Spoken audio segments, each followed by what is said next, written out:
આજ મારા બાપા આવવાના છે. જોઈ લઉં રહોડામાં હું પડ્યું છે.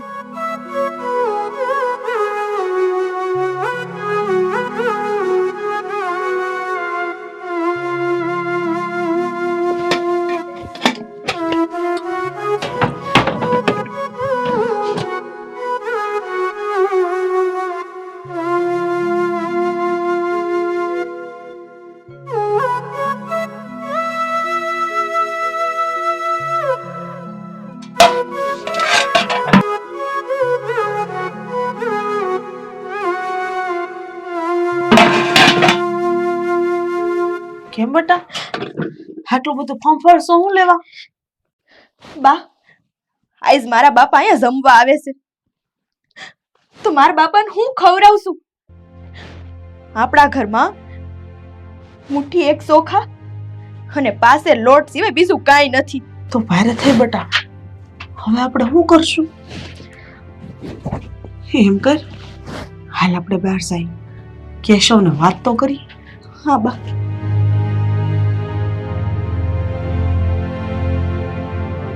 કેશવ બટા, અત્યારે હારા મહેમાન ગતિ આવે છે તો ઘરમાં કાંઈ નથી. તાર હારા આપણે શું ખવડાવશું? કેશવ, હું તમને શું કહું છું, તમે ગામની દુકાને જઈને થોડો સીધો સામગ્રી લાવો ને. મોનાલ, તું તો જાણે છે ને કે કયું વરા આપણું નબળું હતું. એકેય દુકાનેથી હવે આપણને નામું મળે એવું નથી, કારણ કે કયા વરાનું નામું આપણે નથી ભરી શક્યા. એટલે કામમાંથી હવે કોઈ આપણને કાંઈ નહીં આપે. તો શું કરવું બટા? આજ તો કરવું પડશે ને. તાર હારા આવે છે ને બટકું રોટલો દેવો પડશે. તમે જરાય ચિંતા કરો માં બેન.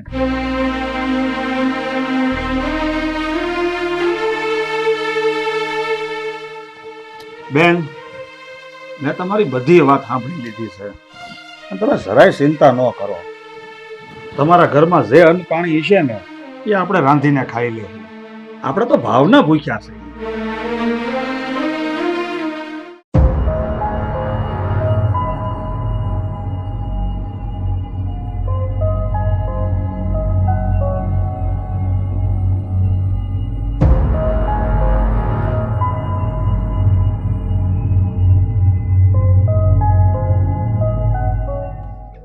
હવે બેન, તમને જો ખોટું ન લાગે ને તો મારે તમને એક વાત પૂછવી છે.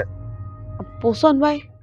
હે બેન, મને એ નથી સમજાતું કે તમારે ઘરની 20 વીઘા જમીન છે, જમીનમાં પાણી હારામાં હારું છે, ઘરમાં તમારે બધુંય હારું હતું, અને અટાણે આ ઘરમાં 5 શેર દાણા નથી, આ તાવડી ટેકો લઈ ગઈ, આ બોઘરીમાં ઘી નથી, અને આવી તમારી હાલત થઈ કઈ રીતે ગઈ?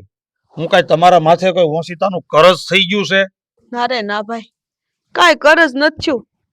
પણ એમાં વાત એમ છે કે અમારા ગામના મુખિયાણી છે આ રતનબા, ને આ રતનબા છે ને એ ફરતા પાસે ગામનું ધણીપણું ભોગવે છે. હા, પાસે ગામના ખેડૂત પાસેથી ને આ ડોશી છે ને કર ઉઘરાવે છે અમારે રહી હુકી ખેતી. ને માંડ એમાં 40 થી 50 મણ અનાજ પાકે છે. એમાં 20 મણ તો અમારે ભાગમાં વયા જાય છે, 10 મણ ખર્ચામાં વયા જાય છે, ને વચ્ચા 20 મણ. એમાં અમારે આખું વરસ કેમ હકારું તમે કયો? પણ બેન, આ ડોશી હવે ધણીપણું ભોગવે છે હેનું? આ રાજા રજવાડા તો કેદું નહીં વૈયા ગયા. હા ભાઈ, હા રાજા રજવાડા તો વહી ગયા, પણ આ ડોશીનો રૂઆબ નથી જાતો. પાસે ગામના ને જીવો ઝેર કરી નાખ્યું.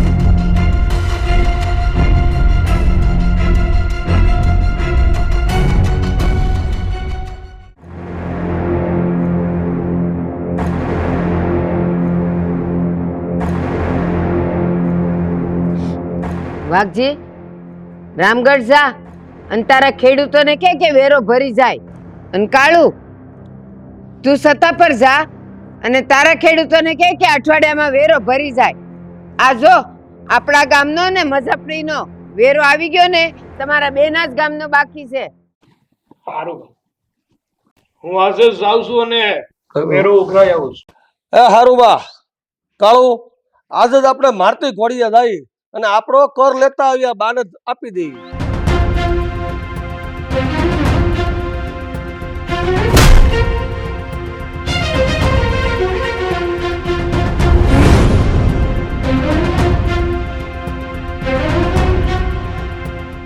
એ ભાઈ, કોણ છો તમે અને કોને પૂછીને અંદર આવ્યા? નટવર નામ છે મારું, અને તમારા જેવાની શાન ને ઠેકાણે લાવવી ને એ કામ છે મારું. એ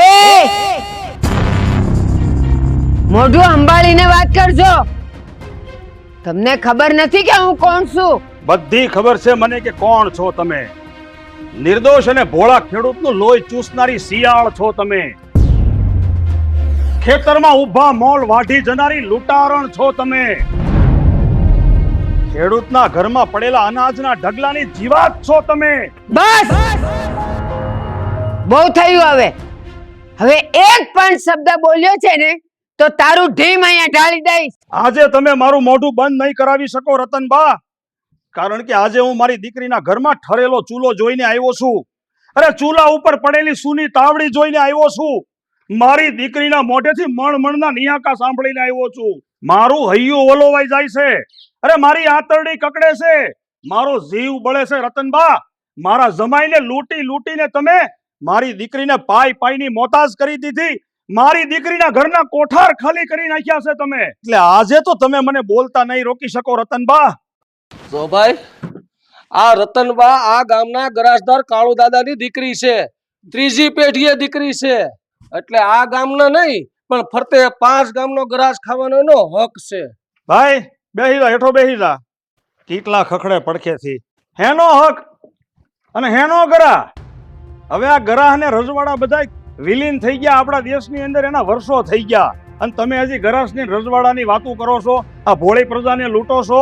પણ સાંભળી લેજો રતનબા, હું આજ જ થાણે જવાનો છું અને કલેક્ટર કચેરીએ જવાનો છું ને તમારી વિરુદ્ધ ફરિયાદ કરાવવાનો છું.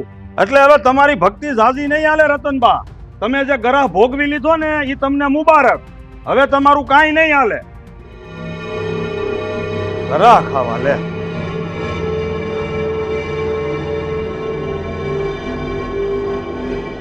વાઘજી, કાળુ, આ માણાનો પીછો કરો. ગામને સીમે પહોંચે ને એ પેલા એને પતાવી દ્યો. પતાવી દ્યો એને. હાલ કાળુ, એને ગામનું પાદર જ વટવા દેવાનું. હા બા. એને પતાવી દે યાર.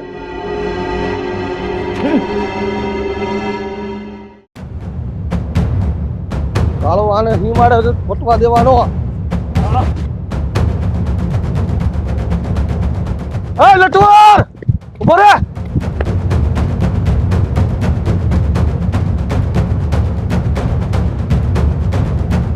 મને ખબર જ હતી કે ઈ ડોશી તમને લોકોને મારી વાહે તો મોકલશે જ. હા નટવર, મને રતનભાઈ જ મોકલ્યા છે. અને એક વાત સાંભળે નટવર, રતનબાનો હુકમ છે કે તને સીમાડો છોટવા દેવાનો. અરે તો થઈ જાવ માટીના.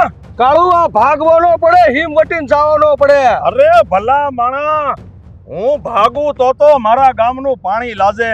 પણ હા, હું તમને બેમાંથી એકેયને ભાગવા નહીં દઉં. અને મરદના દીકરા હોવ ને તો આવી જાવ મેદાનમાં અને ઈ કહી દ્યો કે એક પછી એક આવશો કે બે એક હારે. અને જો જીગર ન હોય તો વૈયાવા બે. હા વાતુથી છે ને કાંઈ નો થાય. ઈ માટે છે ને હથિયાર રકાવવા પડે. હા બોલાથી કાંઈ નો થાય. કે કોનામાં કેટલું પાણી છે. કાળુ કર ખા.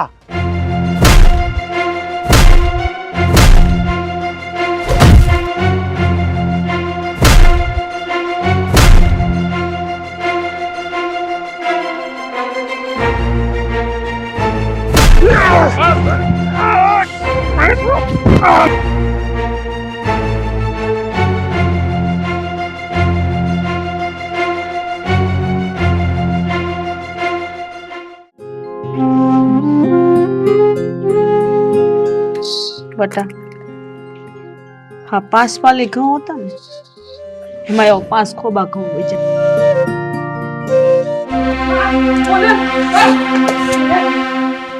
કેશવ, ખા રઘવાયો છો હું થયો? અરે બા, બા ગજબ થઈ ગયો ગજબ. મારા હારા ઉપર હુમલો થયો છે. મારા બાપા ઉપર હુમલો થયો છે. કોણે કર્યો હુમલો? ઓનલ સાંભળવા મળ્યું છે કે રતનબાના માણવોએ તારા બાપુ ઉપર જીવલેણ હુમલો કર્યો છે. કેશવ, મારે મારા બાપા પાસે જવું પડશે. મને મારા બાપા પાસે લઈ જાઓ. સોનલ, સોનલ, ચિંતા કર્યા જેવું કાંઈ નથી. હા, હા હુમલામાં તારા બાપાને કાંઈ નથી થયું. હા, બળવા એવું મળ્યું છે કે હા તારા બાપાએ ઈ રતનબાના માણસોને બહુ માર માર્યો છે અને મારીને એને બાંધીને અત્યારે ગામના પાદર લાવી રહ્યા છે. કેશવ, મારે છે ને મારા બાપા પાસે જવું છે. મને ઝટ લઈ જાઓ. હા હા હાલો હાલ બાપ તમે હાલો.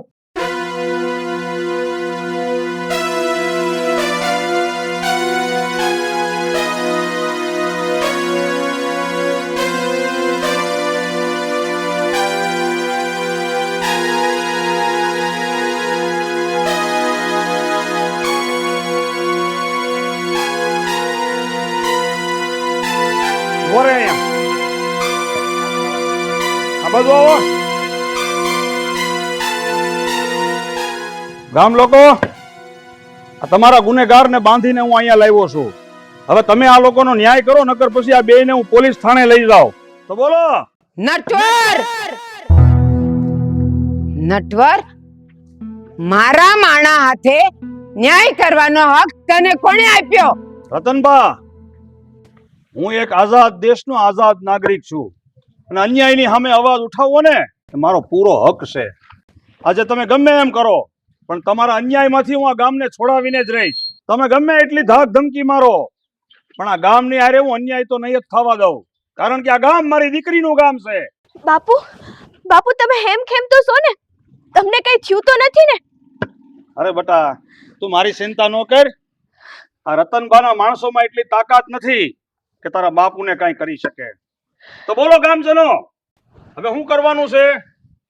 તમે આ લોકોનો ન્યાય કરો છો કે આ લોકોને હું અત્યારે ને અત્યારે પોલીસ થાણે લઈ જાઉં?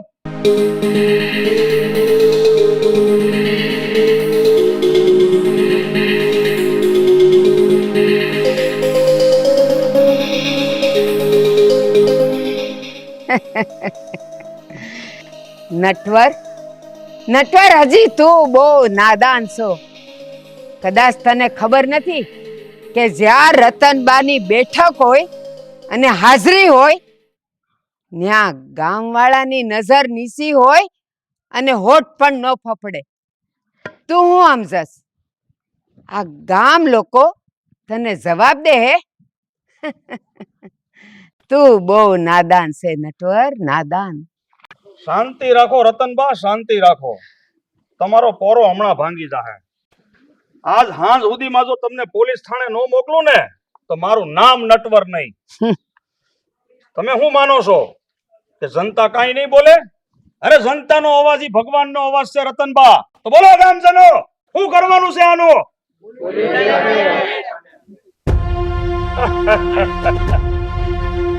તો જોઈ લીધું ને રતનબા, આ તમારા ગામજનોનો જ ફેંસલો છે. તમારા ગામજનોનો જ કહેવાનું છે કે આ લોકોને પોલીસ થાણે મોકલી દેવા. તો હાલો રસ્તે પડો.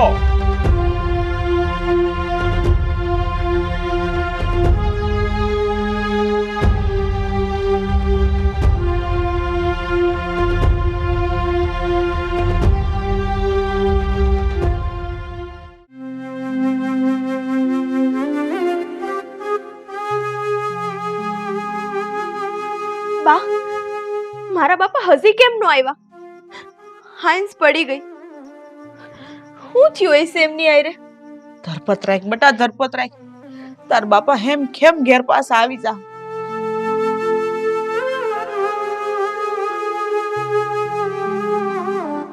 બેટા સોનલ.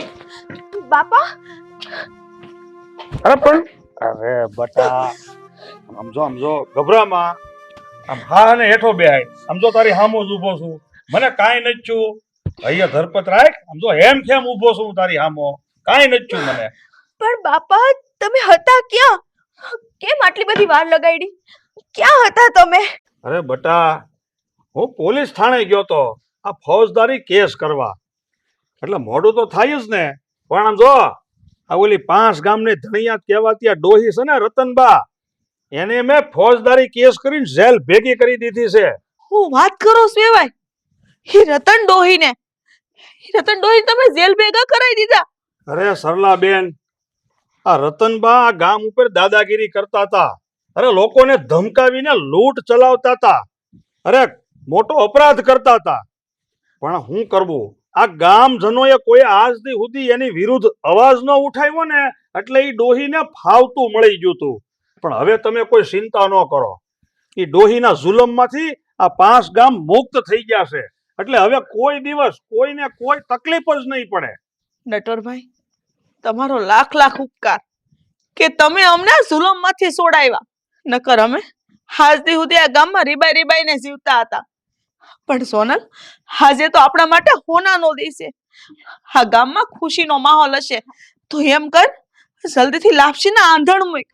આજે તો લાપસી બનાવીએ અને તારા બાપાને જમાડીએ. હા બા, કેમ નહીં?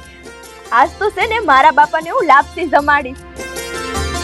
સારું સારું બેટા.